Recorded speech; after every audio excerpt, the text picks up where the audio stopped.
దినమున ఈ క్షణమున దేవుడు నీతో నాతో మాట్లాడుచున్నాడు.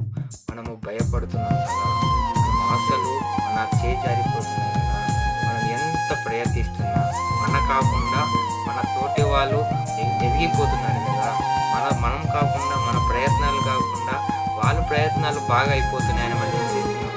ఒక్కసారి జ్ఞాపకం ఒక్కసారి మన శ్రమలలో, మన చీకటి ఉన్న మన బ్రతుకులలో మనకి ఎలాగే తోడున్న దేవుడు, మన నిందకు అవమానంకి చింతకి ఒంటరిగా ఉండి ఏచిన దినములు ఎన్నో ఉండవచ్చు కదా, ఆ దినములలో కాపాడిన దేవుడు, ఆ దినములో తోడుగా ఉన్న దేవుడు, ఆ దినములో నీ చెయ్యి పట్టుకొని నడిపిన దేవుడు, ఆ దినములలో నీ కొరకు ఆయన ప్రాణాన్ని అర్పించిన దేవుడు ఆయన నీకు సెలవిస్తున్నాడు. భయపడకము, నువ్వు చేసే కార్యాలు నేను చూస్తున్నాను, నాకు ఎరుగును గొప్ప బహుమానం ఇస్తున్నాను.